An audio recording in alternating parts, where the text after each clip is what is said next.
My name is Liam, and at 30, I learned that my family's greatest treasure wasn't in a stock portfolio, but locked away in a dusty attic. When my grandfather, the patriarch of our tech dynasty, passed away, my uncle informed me I was not needed at the reading of the will. I showed up anyway, only to be met with scorn.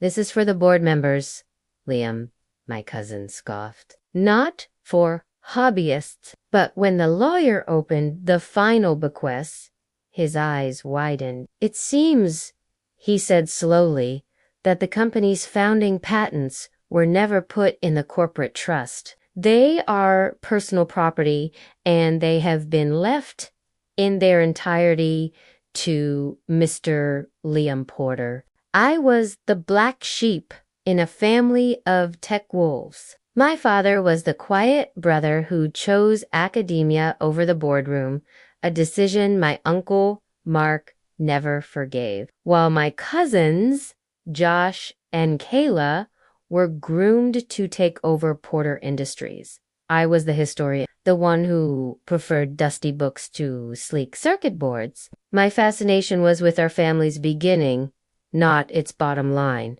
My grandfather, Alistair Porter, was the only one who understood. He was the genius who started the company in his garage. While my uncle saw him as a figurehead, I saw the man. We spent hours in his study, not discussing market caps, but the stories behind his inventions. He'd show me his original notebooks filled with frantic sketches and equations that were, to me, a form of art. "Never forget where you came from, Liam," he told me once, his hand resting on a stack of old leather-bound journals. "This is the foundation. Everything else is just a house built on top of it." I didn't realize at the time that he was speaking literally to everyone else. Those journals were sentimental relics. To him, they were everything. As my grandfather's health failed, my Uncle Mark began a quiet campaign to sideline me completely. He saw my close relationship with Alistair as a threat. He told other family members I was filling the old man's head with romantic nonsense about the past instead of focusing on the future of the company. My cousins followed his lead, treating me with a polite but firm dismissal at every family function. The exclusion was subtle at first. I was left off email chains about family gatherings. My calls to check on my grandfather were often screened by my aunt, who would tell me he was resting. I knew they were isolating him, ensuring that their narrative of the company's future was the only one he heard in his final months. I persisted, visiting whenever I could, bringing him books on history and listening to the same stories he loved to tell. During one of my last visits, he gave me a small, ornate key. "This is for the attic archives," he whispered. "No one else goes up there. They think it's just old papers. But you know better." It was the last time I saw him alive. The call about the will reading came from a junior paralegal at the family law firm. It felt like an oversight, a slip-up in my uncle's careful plan to erase me. I knew I wasn't wanted, but my grandfather had given me that key for a reason. I felt a duty to be there, to represent the history they were so eager to forget. Walking into that sterile, glass-walled conference room was like walking into an enemy's stronghold. My Uncle Mark sat at the head of the table, flanked by my cousins. The company's CFO and legal counsel were there. They all looked up when I entered, their expressions ranging from annoyance to outright contempt. "Leah?" my uncle said, his voice cold. "I believe there's been a mistake. This meeting is for the executive board." I took a seat at the far end of the table. "I was invited," I stated calmly, holding up the letter from the law firm. "I am a direct heir, and I'm here to honor my grandfather's final wishes." My cousin Josh snickered. "Grandpa's final wish was probably for you to finally get a real job." The lawyer, a man named Mr. Davies, cleared his throat and began reading the will. It was mostly standard, distributing personal effects and minor assets. My aunt received a jewelry collection.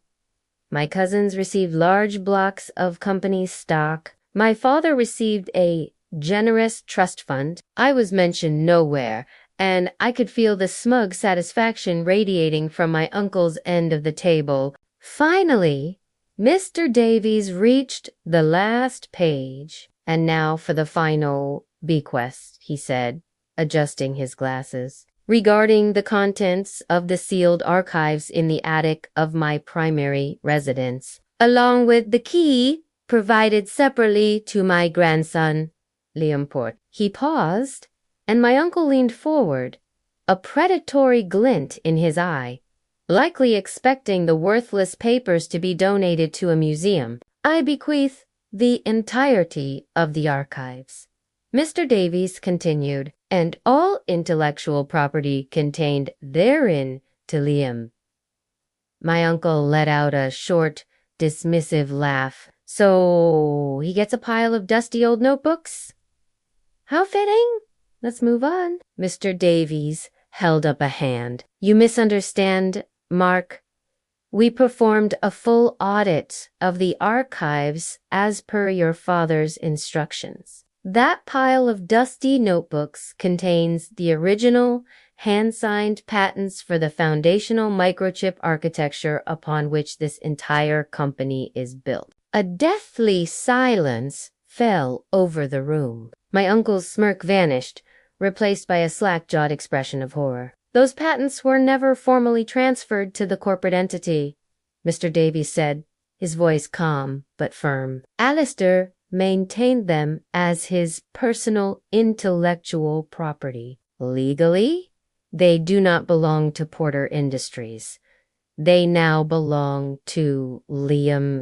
Josh was the first to speak, his voice a choked whisper. "What does that mean?" Mr. Davies looked at me, then back at my uncle. "It means that Porter Industries has been operating for 40 years using intellectual property it does not own. It means that technically Liam is owed a substantial amount in backdated licensing fees. Or, he let the word hang in the air, he could choose to revoke the right to use his property altogether. The implication was a nuclear bomb dropped in the center of the room. Without those patents, the company was nothing but a brand name with no legal right to produce its core products. I held the key to the entire kingdom. The key my grandfather had placed in my hand, the key to the history they had dismissed as worthless.